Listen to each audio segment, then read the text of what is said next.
এইভাবে পিটিয়ে নিলেই তৈরি আমাদের পরোটা। এটা পেটাই পরোটার মতনই হবে। আশা করছি আপনাদেরও খুব ভালো লাগবে। একটু নতুনত্ব, সঙ্গে গরম গরম আলুর দম, নতুন আলুর দম, সঙ্গে কড়াইশুঁটি আর ধনেপাতা।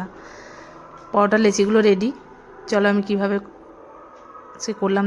প্রথমে মিক্সারের বাটিতে কড়াইশুঁটি, 2 টুকরো আদা, ধনেপাতা পেস্ট করে গামলাতে ঢেলে নিলাম। পেস্টটা একদম মিহি হওয়া চাই। তার উপরে ময়দা, আপনার ফ্যামিলিতে যতজন রয়েছে সেই পরিমাণ মতন ময়দাই নেবেন।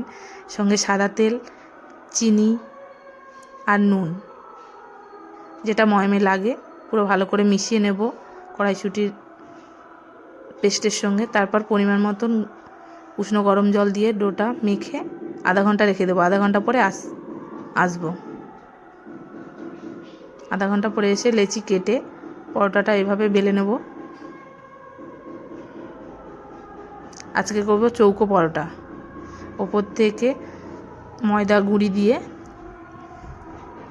এইভাবে ভাঁজ করে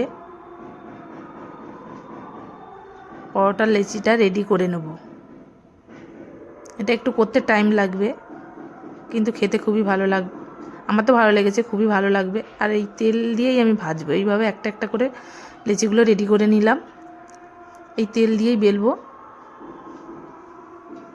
অল্প তেলে স্বাস্থ্যকর খাবার। যেহেতু কড়াইশুঁটির কচুরিটা পুরো তেলেই ভাজা হয়, আর এটা হালকা তেলে ভাজবো। এবার চাটুতে দিয়ে দিলাম। খুব সুন্দর কালারটা, গ্রিন কালারের।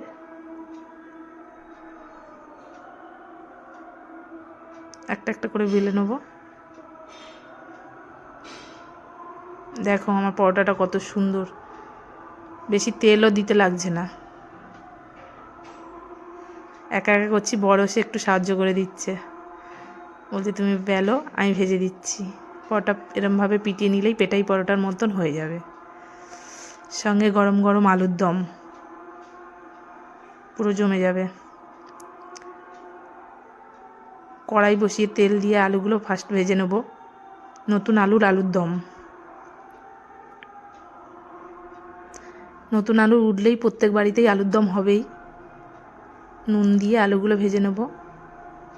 এরপর পেঁয়াজ, রসুন, টমেটো, কাঁচা লঙ্কা, জিরে, ধনে, আদা একসঙ্গে পেস্ট করে নেব মিক্সচারে। একটু হলুদ দিয়ে দিলাম যাতে আলুর কালারটাও সুন্দর আসে। আলুটাও ভাজা হয়ে এসছে, লাল লাল করে আলুটাও ভাজবে। এদিকে মিক্সচারে মশলাটাও করে নিচ্ছি। এই যে আলুটা আমার ভাজা হয়ে গেছে, মশলাও রেডি। এবার আলুগুলো তুলে নিয়েছি। ওর মধ্যে দিয়ে দিলাম জিরে ফোড়ন দিয়ে এবার পেস্ট করা মশলাটা ঢেলে দেবো।